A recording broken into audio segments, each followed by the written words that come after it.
So what had happened, I was working in a canteen. This was a police station canteen. So a lot of the people them on a day-to-day basis, they were not eating healthy. It was just about filling that gap, which is the stomach. So I had a lot of reference in terms of people not eating healthy to basically build around this story. So I know what are some of the characteristics, as I said. So with that, I entered this story. This is it, Orlando Jack. And Orlando Jack in 2016 won an award, and that was it when I said it was going to be writing. And from that, I've been writing. Many of my characters, I'm an Afrocentric, authentic Jamaican author. So most of my stories, in fact, all of my stories will have that African heritage because I myself is a Rastafarian. So with that, I have to reflect that Pan-Africanism culture, and with that, basically, it's all about bringing together, as I say, a vibe, an energy, and me coming from basically, as I said, a canteen background, writing saved me. And with that, I created Penpowerment, which is basically a movement in which I inspire the youths through the power of the pen, in which I get inner city youths. My first program was at Fleet Street with the help of Lifeyard. We basically get kids from the community and we got them to write short stories. These short stories, basically, we got illustrators to publish these short stories and to illustrate these short stories, and we're going to publish these short story now into a publication. So this year, basically, you can look out for that. It's going to be a powerful works. It's a national project. The project is also done in Ghana too as well. So we're looking good and we're basically giving thanks. So this is just me. Writing saved me, and I'm here to basically just share the blessings. Thank you so much. Can you say again what the title of that publication is going to be? The publication is going to name Writing for Life. Writing for Life. Writing for the numeral 4. Okay. And life. But at the end of the day, it's under the moniker Penpowerment. Penpowerment. All one word? Yeah, one word. Okay. Fantastic. Thank you. That's business. I love hearing how you explored all sides of your artistic abilities before settling on just writing. You were open to what universe, spirit, Jah had for you before just committing to one thing. So I think that's important for not only young people, but even us as adults, really giving ourselves permission to step outside of society's boxes. And comfort zone. Absolutely. Alecia, same question. Do you want me to repeat this question or do you remember? Could you repeat it, please? Absolutely. Talk about so here's the crux of it. Talk about your general background experience as a fictional writer and what works have you written / published. So just elaborating a bit more on what you mentioned in your intro. Okay, well, it's funny because Danijah and I are both sort of from the same place because I was born in Kingston, grew up there, went to school there. And my family moved to St. Catherine, and every day I would do that commute from St. Catherine to my high school in Kingston. So it was sort of like living in both places at the same time. And when I finished high school, I worked for a while at home, and then I went to the States for university. And started writing really seriously there. I had written before in Jamaica. I'd written poems. A couple of them were published by the local newspaper, The Gleaner, and The Star, in fact. And one of the things that really made me want to start writing was that when I was in high school, I didn't see any stories about me, about my friends, about my family. And the first Caribbean author that we read was V.S. Naipaul, A House for Mr. Biswas. And even then, it was difficult to see ourselves. For me, when I'm thinking about characters, I'm thinking about, I want to see on the page people that I know, people that I grew up with. And so the first, my first book, it's a little bit battered. It's called Satellite City, collection of short stories.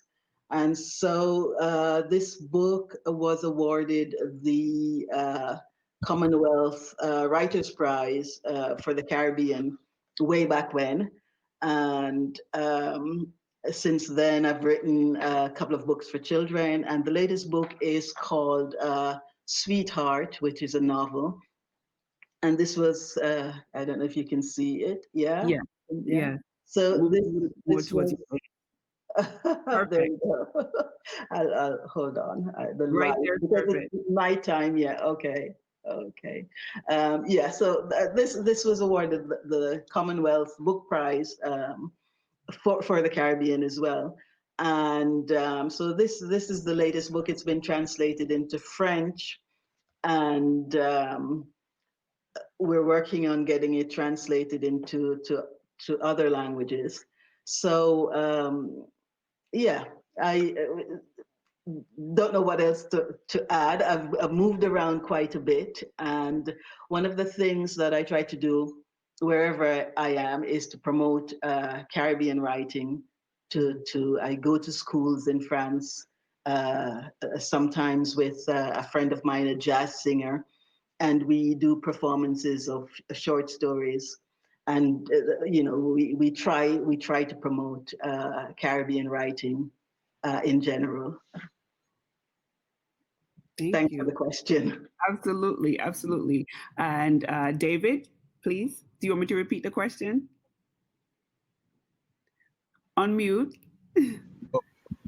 Yes, we can hear you now. Okay, sorry about that. No So, problem.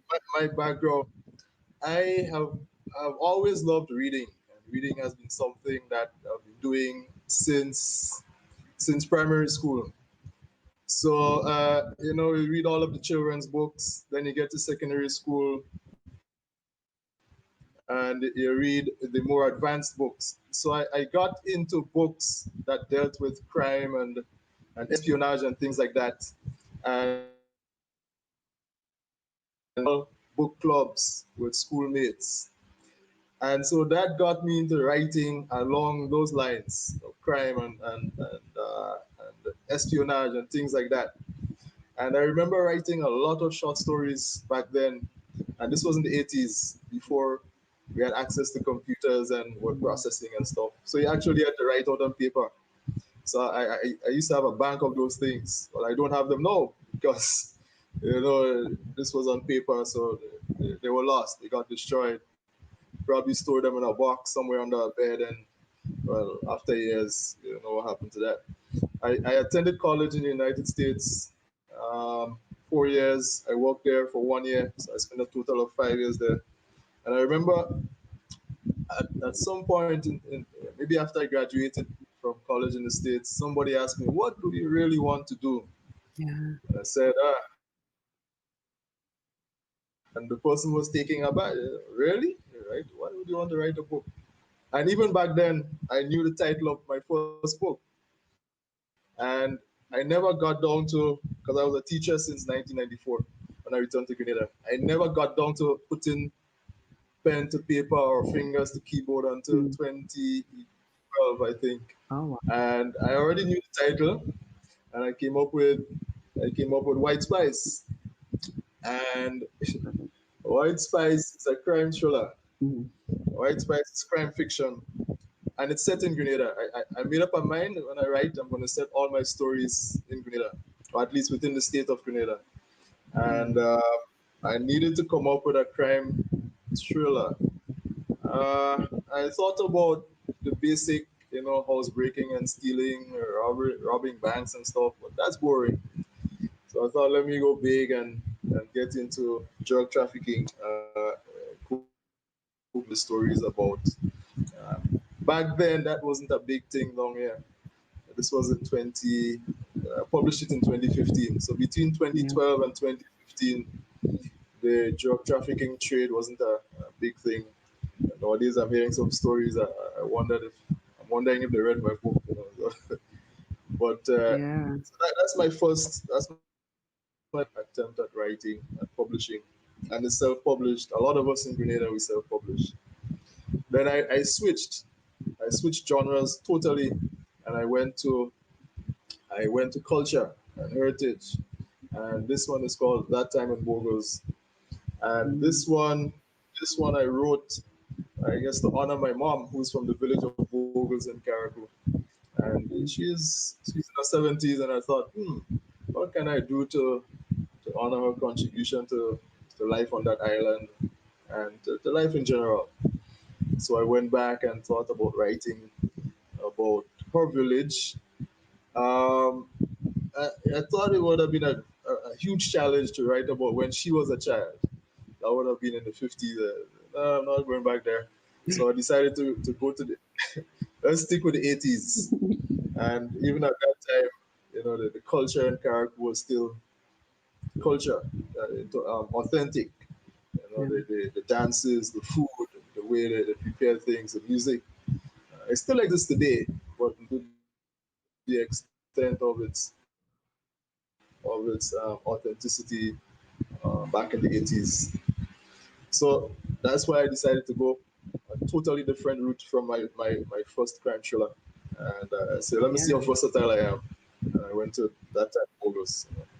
My third work is a short story, and I went back to police. I went back to it's interesting. I vetted White Spice and Zone One with some police officers, and they thought they were pretty accurate. I was quite surprised. In fact, people always ask me, "Are you a police officer?" I'm thinking, "No, I'm an educator." I said, "I'm not in the force." But people love the plot that I bring up in these police stories. So I think I'll probably stick with the police stories. Thank you. Thank you. Thank you. That was a great understanding of how you came to your writing, because the next and first audience question we have is from Crystal L. Hello, Crystal. And I want to just shout out Annabella and Sophia, who I think might be watching, my goddaughters. Crystal asks, her question is a two-parter, and I'm going to start with the second part first because it's a great piggyback on what you just mentioned, David. Having been an educator for so long and then coming to writing in 2012, do you feel that it is ever too late to start writing? And I think you touched on this in your answer before, but the second part to Crystal's question is, what inspires you most? So part one is, do you feel that it's ever too late to start writing? And what inspires you most? And I'm going to ask that to David, but if Danijah and Alecia want to chime in after David as well, please do so. David, go ahead. Okay, thank you. I don't think it's ever too late to begin writing. Although I started, well, at least for publication a few years ago, I know there are writers who started even in the 60s and they're successful. So it's never too late. In fact, one of the courses that I teach at college is called speech and writing, but it focuses on academic writing. So I had to do a kind of switching of the mindset when it comes to getting into creative writing, from the academic writing perspective. Um, what was the second question again? The second question, what inspires you most? What inspires me most? My students wanted to write something, get into creative writing, so that students would get more in reading. Um, reading helps. Reading helps students to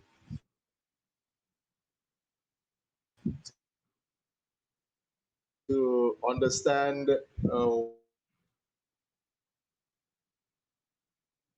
books. So one day it hit me. I thought maybe if they were to read something a story that they could relate to, that might motivate them. So that's why I came up with my first story, White Spice.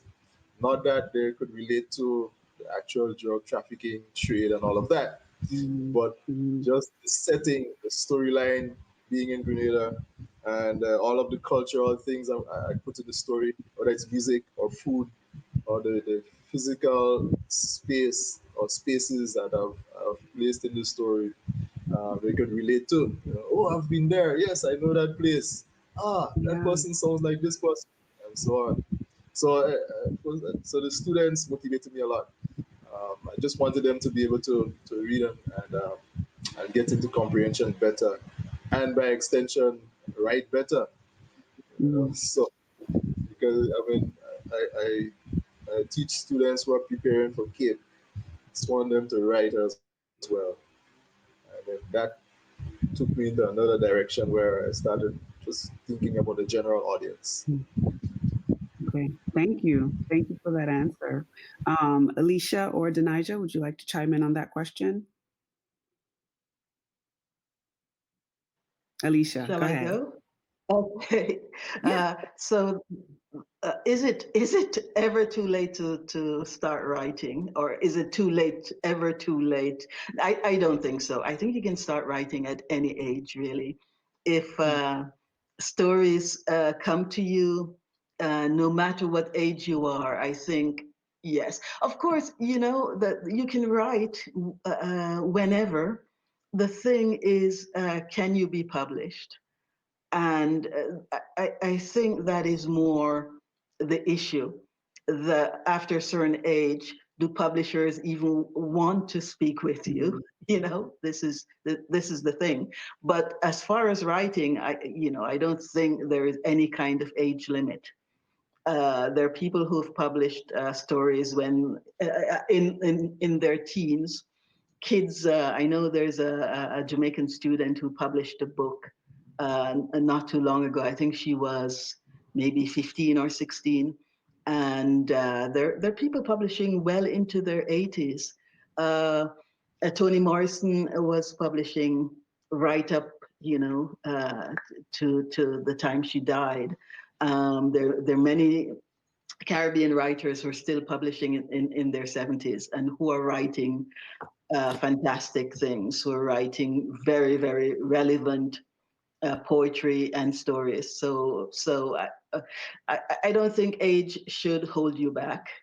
What was the other question? What inspires you most? What inspires me? I think I'm most inspired by growing up in the Caribbean. All the stories I heard as a child, all the things I saw happening around me. I think the stories told to me as a child by my grandmother, by my mother, by aunts, by uncles. So all those stories that we grow up with, and the historical context as well, I think I'm most inspired by that. Thank you. Thanks. Danijah, did you want to answer that question as well? Okay, unmute for me, please. Yes. Just to add to it, because at the end of the day, we speak about inspiration and when to write. Two of them needs to come together. So at whatever age you get the inspiration, you should know when you get that inspiration. And that is when you should write. So there's no right time when to write, is when the inspiration arrives. And then to apply the inspiration. For me, basically my inspiration, I come from what you call poor family, so when I look into the world of writing and just life in itself, a lot of writers use writing and basically turn them life around, right? So me myself, that is one of my inspiration. Just to basically produce work, share it with people, because a lot of times, basically once I hear say read and give me feedback, to me that's the greatest joy. So right now, my inspiration is just to get my work out and get it into as much persons to read it, to listen to it, and just to full joy. And at the end of the day, once it can provide that inspiration, because that is the key thing to writing. You have to be inspired. So it's just to provide, inspired to be inspired. Okay, thank you. I think what you just said leads to a question that Nari Haywood B asks, how can we get students excited to write, especially with so many distractions in today's world? And that's open to anyone to answer. How can we get students excited to write, especially with so many distractions in today's world? For me, because I deal with youths between 6 to 16, and we know in that age group, them distracted. They have so many different things to basically get their attention. So what I do, I try to level down with them and show them that at the end of the day, the games that them play, basically it's creative writing, create the plot for the game. The movies that you watch, the cartoons, the animation, someone basically had to write to develop it into that. So what I do, I tell them that I can add to the end product. So basically, if you push them and make them know, say, you're not going to just write it and it's going to just sit on the table. Basically, something is going to manifest from it. So it can be turned into a movie, it can be turned into animation, it can be published. I think that is what basically motivates them the most. Basically, when they know, say, at the end of the day, something is going to happen to it. It's not just going to be a black and white paper sitting down on a table. So that is how I get my kids to motivate it to basically write. Yeah, thank you. Thank you. David or Alecia, anything you want to add to that, or can I take the next question? I Hi. was thinking along the lines of current distractions that we see in the news, perhaps, and I would ask students to use that as an outlet or an avenue, perhaps to vent or to express their emotions. I did a workshop with the writing club of my college earlier this week. Today is Saturday, on Monday or Tuesday, and we were talking about things along those lines. There are so many stories right now that could feed, anybody's writing, and in any genre, in fact, whether it's poetry or prose, short story, or even some of these students who are into drama, or even to make a play, to act out or play roles of some of the actors that we're actually seeing in the news. So, with all of the distractions that we are experiencing right now, uh, everybody has a lot of material that they could use to write, including students, including children, and they could use whatever limited language skills they have to write. It doesn't matter at what level your language proficiency is, you could still make use of the news, the distractions. So there's online education and online schooling happening right now. People are frustrated. Students could write about that and the experience, whether good or bad, of engaging in or attempting to engage in online learning. So the possibilities are endless, I think. I agree absolutely. And that's great. We have current events, and then we have being able to inspire outside of current events. So there's a spectrum, and not just for students, but I think too for all of us, for adults too, right? Because there's so much going on that writing is a great outlet just to get our thoughts out of our head, even if we're not planning to put it in a novel, right? Because it's healing and therapeutic. If you had anything to add, Alecia, please go ahead. If not, I'm going to take the next question. Sorry. Very briefly, that often when I do workshops, with young people, and I did one recently. I was a guest lecturer at a university. So let's say we read a poem together, and in this case, just recently, the poem that we looked at was about childhood and home and the things that we remember from childhood. And so the workshop revolved around what they remembered from childhood. What were some of the defining moments of their childhood? And I was amazed at the poems that they wrote in 20 minutes, you know. Just a beautiful imagery, incredible use of language. And so, you know, if you also tap into their own stories. So what is your story? What would you like to write about? And how does that give you an outlet, to use your word, Dionne? It's I think that works as well. Thank you for sharing that, and I'm glad that we got three unique perspectives. So there's so much to pull from in to inspire youth and inspire others and inspire ourselves. The next question comes from Juanita, one of our amazing organizers. The question is, what is your approach to the character's language and the narration? Do your stories use both patois, Creole, and standard English? For me, it all depends because characterization, you have to be true to characterization. You see, a character is not good unless it is not authentic. So for me, once I'm dealing with a Jamaican character, patois has to be in it because at the end of the day, that's my language. That's the representation of an authentic Jamaican. Not to say every Jamaican speak patois, but on a general basis, if I'm dealing with a Jamaican, I'll be using patois.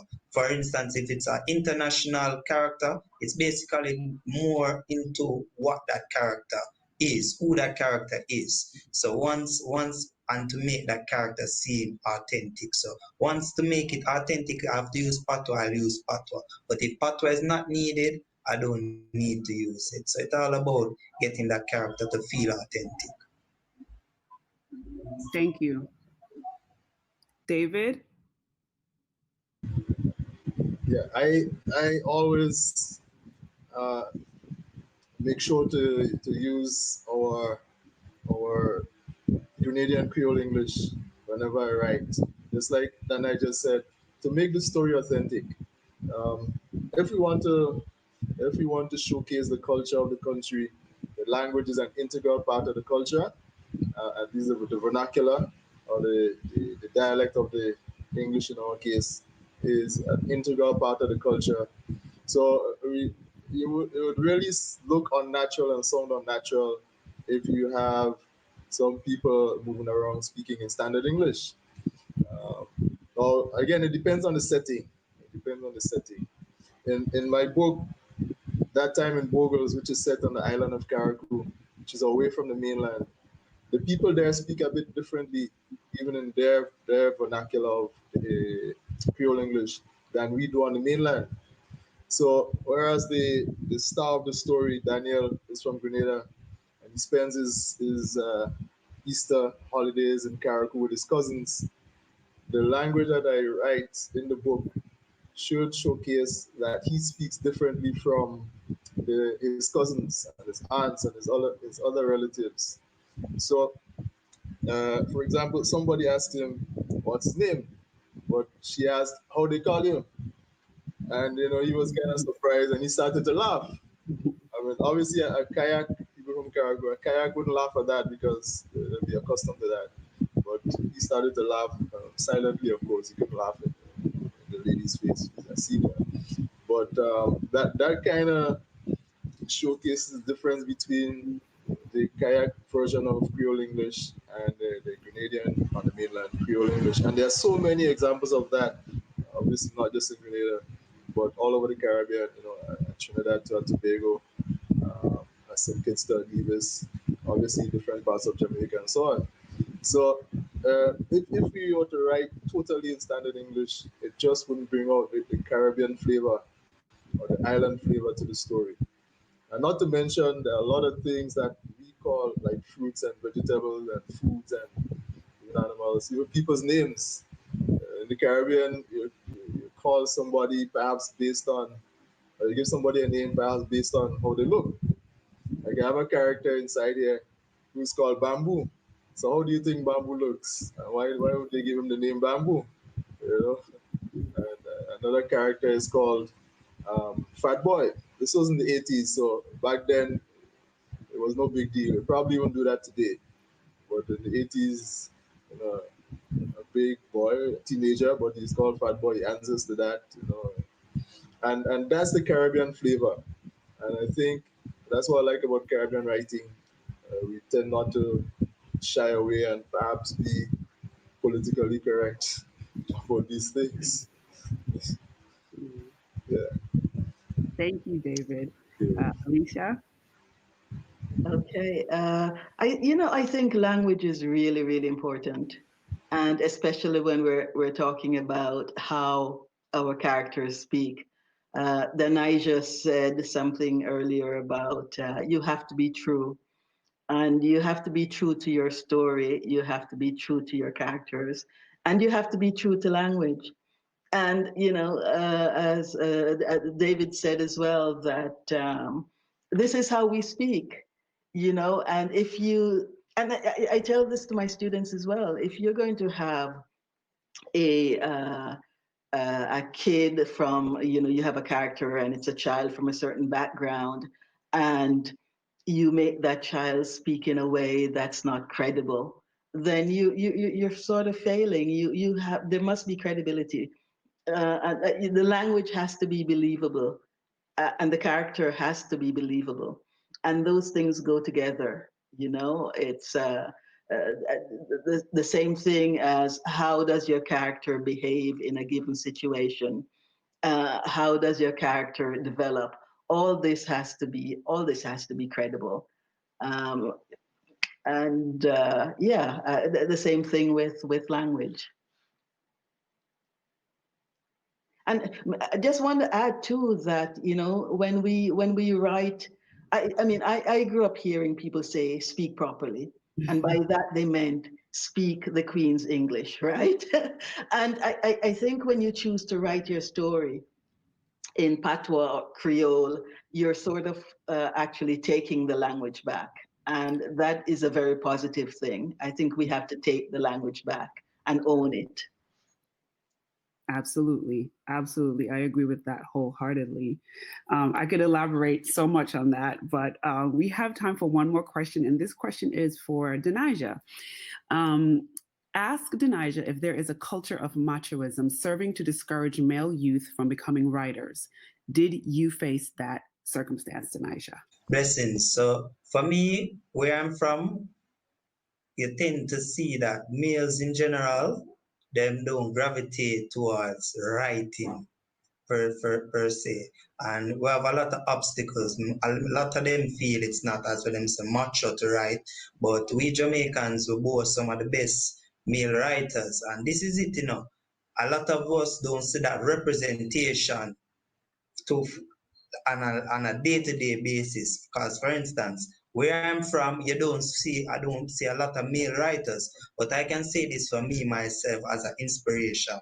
It's when I did Writing for Life, basically the program itself, I got 9 girls and 21 boys, basically. So it's all about having that positive male role model to basically get them in, because basically it's just a next way of life, just like we have nurse, just like we have a doctor. Yes, some of these careers, them gender based, but really and truly it's all about having that representation. So yeah, it's just about that representation. Yes. Yes, I think that is a great statement to end on, having the representation here in the genre, amplifying melanated voices, amplifying Caribbean voices, amplifying Black voices. I want to thank my amazing panelists today, Alecia McKenzie, Danijah Taylor, and David Ambrose. This was the panel Authors Speak, Conjuring Engaging Characters. Thank you, audience, for your thoughtful, insightful questions. Thank you for being here and joining us virtually. Thank you for staying up so late, Alecia, in Paris. Thank you. Blessings. Thank you.